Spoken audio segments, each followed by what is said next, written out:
เป็นก้อนเฮือน ปาเตอ บ่เงินนี่เฮาก็มีแต่วาสนาได้จับแต่ อ๋อ บ่มีวาสนาได้ใช้ เงินสมทบ แม่นเงินผู้ใหญ่ ได้ เพิ่ แค่ น ได้จับ มา เนาะ สมทบดินหนุ่มโอ้ยหนุ่มโอห่านที่แล้วบ่เวียงนี่มีแต่อยากลืมชื่อแล้ว แค่ได้จับ น้องโอพี่น้องไงเนาะนี่แหละพี่น้องไงเนาะบ่ให้น้องโอจับแน่บ่เงินก้อนใหม่น่ะบ่ยอมจับอีก ให้มันพอก่อนจังให้จับ จับบัดเดียวแล้วเนาะ แม่น อ่า จับบัดเดียวแล้วให้เขาเลย ให้เพิ่นเบิ่งแล้วพี่น้องไงเนาะ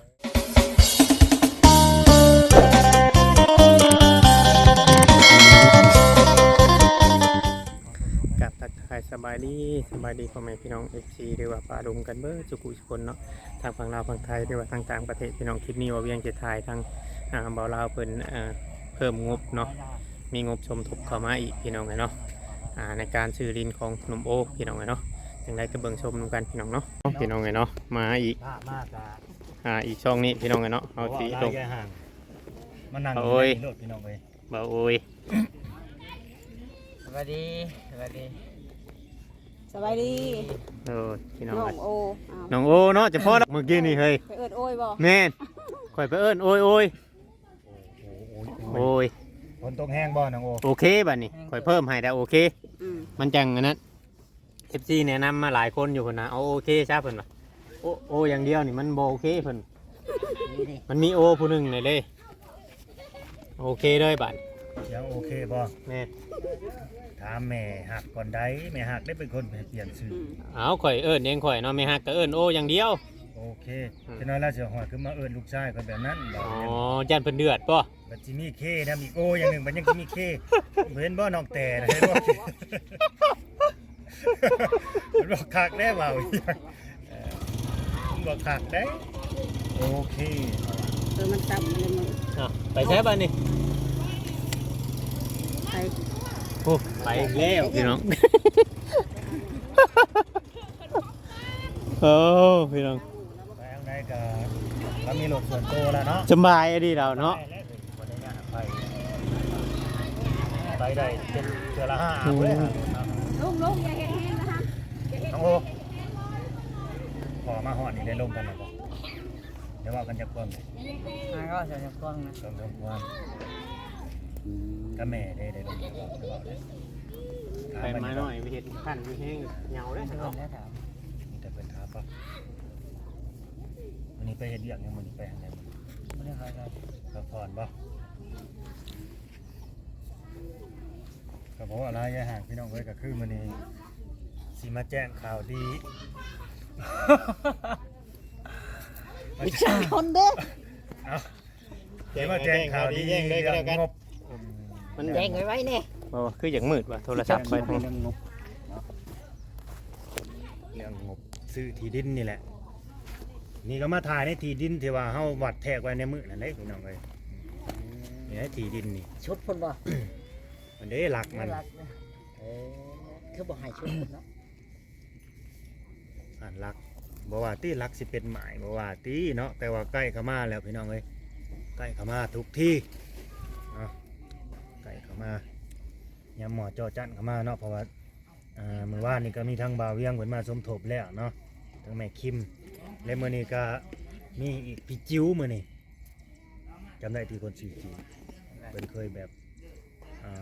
ฝากเงินมาซื้อกางเกงให้นะครับ เป็นเคยช่วยมาแล้วเนาะ แม่มันเคยสวยมาแล้วพี่จิ๋วอันนี้ก็ดี งานเบาโอต้องจื้อชื่อทางพระผู้ใหญ่เพิ่นไว้นำแน่เนาะอย่าลืม พี่จิ๋วกับ อันนี้มี2คนเนาะบ่อยากเป็นการเสียเวลาก็สิแจ้งเบิด2เลยพี่น้องเอ้ย พี่จิ๋วกับพี่หยัง พี่จิ๋วกับแม่คนหนึงนี่เป็นแม่ แม่ แม่ปทุมทองซื้อแม่ปทุมทอง เคยนะบ่เคยมานะบ่ อันแม่ปทุมทองนี่เพิ่นเคยซอยน้องแต่มาได้ อื ซอย ม น้องแต่มาโดนได้เราซอยมา แต่ว่าน้องแต่ก็ว่าเพิ่นบ่ได้ติดต่อมาเป็น2 ปีเลยว่าซั่น อืม เป็นซอยมาหลายอยู่ซอยน้องแต่ก็ดี โดย บาทนี่บัดมาซอยอ้ายน้องแต่บาทอยากให้น้องโอนี่ สอนเป็นคน มีดินเนาะมีดินมีที่เป็นของเจ้าของ อยู่บนเช้าเนาะ แม่นมีบรรลุเศร้า เจ้าของพี่น้องเอ้ย ได้ยังไงไปปอกเนาะ เฉลยเลยเนาะ อืม อ้าว มัน บ่ ยาว เฮ้ เลย ย บ่จอยอยากเมื่อบ่ แม่น บ่ได้ยาวเด้อบ่จอยของข่อยหากะอันนั้นเลยเนาะหากะเปิด นาที ทันฮอด อุ้ยหากะได้ ข่อยได้19เลยพวก ดีใจอยู่บ่น้องโอ เลย ดีใจเนาะพอมามื้อนี้ก็ดีใจอยู่บ่ ถ้าได้เป่า เกี่ยวมาหาพอกันได้อบาดลีลาเนี่ยจังน้อยได้อเฮ้ยโค้ง ว่า ไปก่อน ล้นเติบได้เราบ่ได้พอกันก็พอละ อืม จักเดือนละ จักปี ขนาดมือพอมาย่อเฮือนน้องเต้หั่นก็ เอามือ เรา มาเฮ็ด เจ้าบ่ได้ หัว เข้ามา มึงมาเฮ็ดหัวนั่นล่ะนั่นล่ะว่าบ่ได้มานี่บ่ เขาฝากไว้ชื่อนาเงินตอนเอาเงินมาให้ตอนนั้นก็บอกพ่ออยู่บ่ตอนเอาเงินมาให้นะ เออตอนนั้นเรามาเฮ็ดหัวเราก็อยู่เป็นทิศอยู่ได้ เขาเป็นทิศกับบ่ได้ เออ พ่อกับลูกเด้ อืม อันนั้นนี่ซะงบเฮาแจ้งไว้มื้อวานนี่ได้เท่าใดก่อนน้องโอฮู้อยู่บ่ 30,000 30,000เท่าไหร่ เอา 33,500บ่ โอ้แม่นได้ แม่นบ่ โอ้แม่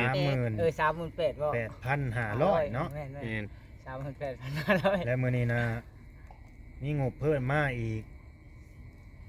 11,500งบเพิ่มมามื้อนี้นะ พ่อบ่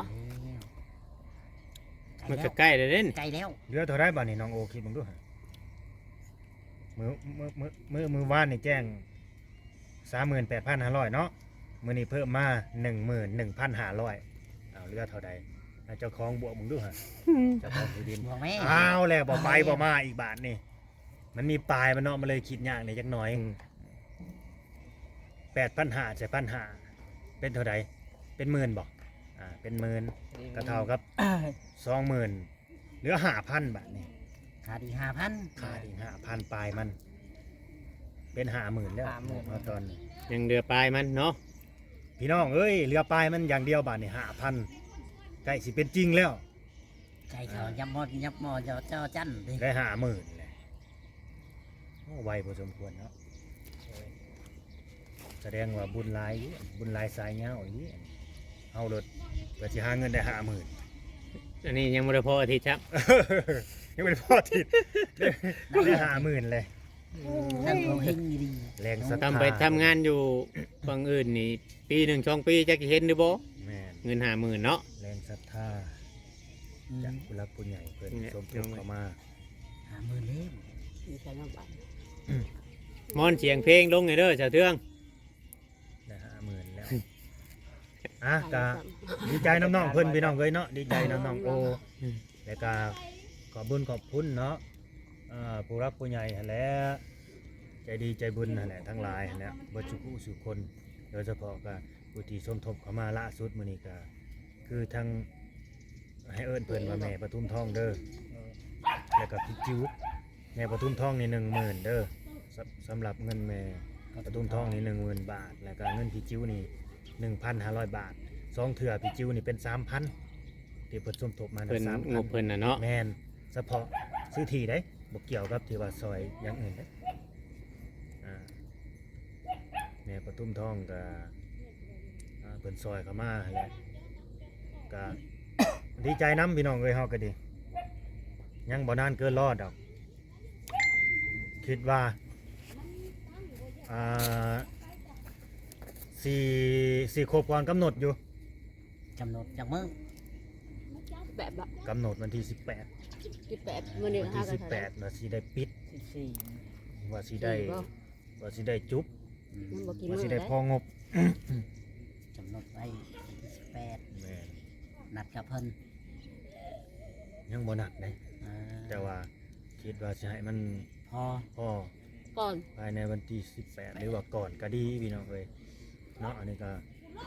ขอความเมตตาเด้อผู้รักผู้ใหญ่ใจดีใจบุญถ้าเกิดว่าผู้ใดเขาเอาเบิ่งมาชมเนาะ แม่น อยากช่วยเหลือน้องโอคนนี้นะให้ฝันเป็นจริงเนาะมีดินมีดอนเป็นของเจ้าของนี่แหละมีดินที่นั่งบนเนื้อที่10 คูณ 20นี่แหละพี่น้องเอ้ยเนาะ อืม เล่แหลนมาใส่ขี้ดินหน่อยเด้อฮะเนื้อที่10 คูณ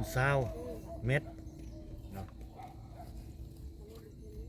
ใกล้แหละอยู่ในเอื้อมมือนี่แต่ตอนนี้เฮายังบ่มีสิทธิ์ เพ บ่ ราะ มี ว่า สิทธิ์สิครอบครอง เงินยังบ่พอ มันยังบ่พอ นั่งลกไม่แกให้กิน เงินยังบ่พอ มันยังบ่พอแต่ก็คือสิบ่เขาเรียกว่า คือสิบ่ว่าเนื้อกำลังศรัทธาของผู้หลักผู้ใหญ่เป็นดอกพี่น้องเอ้ย ในไปเอาให้อีกก็ได้ พอลุงแม่ป้าพี่ๆทั้งหลาย แม่น ผู้หลักผู้ใหญ่จะดีทุกๆคนนั่นแหละ แล้วก็อีกเรื่องหนึ่งคือกันเนาะที่ว่าน้อง ใช่ โอ้เพิ่นไปเฮ็ดเวียกอยู่หั่นอยู่นี่ก็อันนี้ก็ไปเฮ็ดได้ถ้าเกิดว่าเฮาว่างเวียกหั้นนะถ้าเกิดทางไผที่ว่าอยากได้น้องเพิ่น ไปซอยเวียก ไปซอยเวียกซอยหยังก็ดึงโตน้องเพิ่นไปได้ดึงโตไปได้น้องเอ้ยซอยเวียกซอยหยังก็ถ้าน้องเพิ่นว่างเด้ยกเว้นว่าอยู่งานสิสอนกันหั่นนะแม่บ่น้องโอ โดย บ่ต้องถามก่อนหั่นนะ ประมาณนี้เอามีเวียกเฮ็ดก็ดีกว่าบ่มีบ่ได้เฮ็ดหยังตัว แม่นว่า แม่น เออยัง ข่อยแนะนำเพิ่นอยู่มื้อนี้น่ะสมมุติว่าคำไปทางอันนาบ่แสนมันหยังก็คำว่าเฮาบ่มีทางไปโตกับพอนอนก็นอนขอยว่ามันไกลนะ อืม นอนจักคืนหนึง2คืนแบบนี้พอได้เงินเพิ่มก็เข้ามา ก็ เพ นอ ราะ น มันได้หลายเนาะ ก็นอนได้ เออ อันนี้ก็ต้องถามมันเจะภาพเขาก่อนได้ว่าเขา ต้องถาม ให้จ่อบ่ อืม ว่างานมันพอหลายมื้อบ่แบบนี้เนาะ แม่ก็ต่อได้อันเฮาก็บ่ได้ว่าไปจังดอกเนาะเพราะว่าก็สนับสนุนน้องเพิ่นคือเก่านั่นแหละ แต่ก็มีเงินใช้เนาะมีเวียกเฮ็ดงานทำ แต่บ่เว้าดีกว่าบ่อยากดราม่า อย่ามาเท่าไหนนะ ต้องเว้าเนาะ บ่เว้าดีกว่าบ่อยากดราม่าเฮ็ดคือเฮาบ่ให้ค่าอีกนะ อืม เป็นได้เดี๋ยวนี้คือยิ้มแต่อารมณ์ดีแต่อารมณ์ดีเป็นพิเศษได้มื้อนี้หรือว่าเงินนั้นที่ดินนี่สิโคกนี่บ่ โดย แม่เพิ่นโทรมาอยู่บ่นี่มื้อนี้นะ โทร คุยกัน มา อยู่ ใน วะ ตอนฝนเธอตก ดีใจนำน้องโอ้และที่ว่ามีแม่หัก หัก หวาย บ่ธรรมดา ดวงนะมึงดู ดีดี เอาบ่เฮ็ด YouTube มาต่อได้ปีแล้วยังบ่ได้มีแม่หักอยู่ แม่นคือว่าจอยยังบ่เห็นมีเลย บ่เห็นบ่ เฮ้อ อ๋อ บ่เห็นเลยจักเป็นแนวใดหน้าแม่หักนี่ แต่ว่าเอ้ยหักเอ้ยแพงนี่ก็มีอยู่หัก บ่มีจักคนนะค หั รับ กเฮาก็ยังให้เพิ่นเห็นเฮาเป็นน้องหักคือกัน มิแต่เฮาเห็นเพิ่นเป็นเอ้ยหักนี่ก็ยังให้เพิ่นเห็นเฮาเป็นน้องหักแบบนี้ แบบดึงเคยแต่หักแพงกันเลยนะเนาะ แม่ หากบ่มีเนาะจักสิเฮ็ดแนวใดบัดนี้ แม่ก็ยังมีแม่หักคือน้องโอ้คือกันนั่นนี่ก็ดี เอาบ่เห็นแนวใดข่อยสิมี จักแหละ มื่อนี้ยังเว้าหยอกกันยังเว้าหยอกพอจอยน้องอยู่เด้ว่าเจ้าคันเจ้าผู้มีเงินเอ้ยหักไม่หักร้ายกับปันไม่ค่อยนี่เด้อว่าจักคน ค่อยก็จักมีคือกันน่ะ เนาะมีแต่คนมี เราว่าเรามีบ่ร้ายเราว่ามีผู้เดียวเราว่า เออ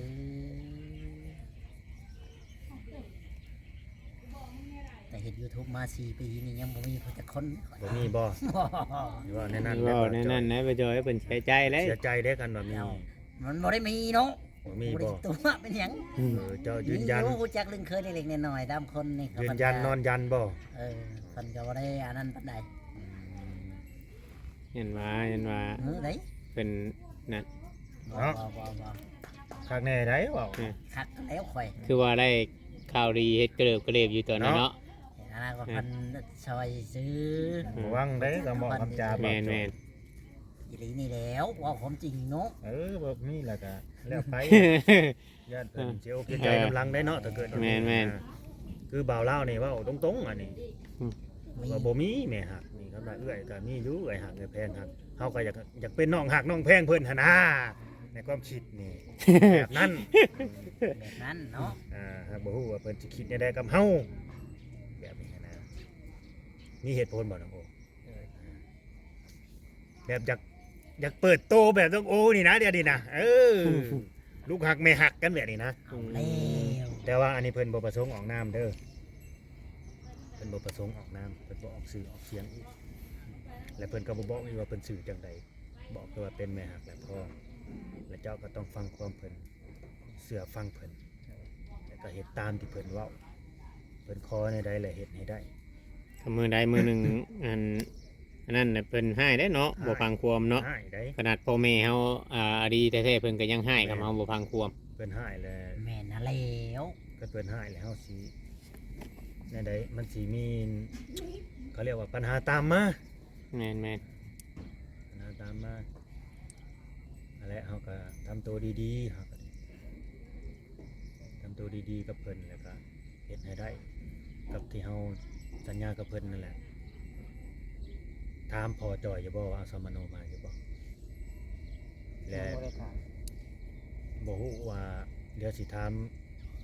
แม่ฮัก เราบ่เคย น้อง ปะ ก่อน เลยแต่เก่าคำเราไปทางใดจำมนูนั่น สิถามแม่ฮักน้องเพิ่นก่อนว่าเพิ่นสิให้พาไปเฮ็ดบัตรประชาชนมื้อใดสิไปก่อนวันที่18บ่หรือสิไปหลังวันที่18 เฮ็ดอยู่ใช่น่ะ เฮ็ดอยู่สวรรค์นี่แหละเฮ็ดบัตรประชาชนเด้ โอ้สิไปไทย เฮ็ดไว้เดี๋ยวว่าให้เฮ็ดไว้ให้เป็นตนเป็นโตหั่นนะอันนี้ยังเป็นคนเถื่อนอยู่เด้ อืม บ่เป็นตนเป็นโต เอาแล้ว บ่มีบัตรประชาชน เป็นคนบ่มีจุดหมายปลายทาง แม่นมีแต่สื่อในสมโน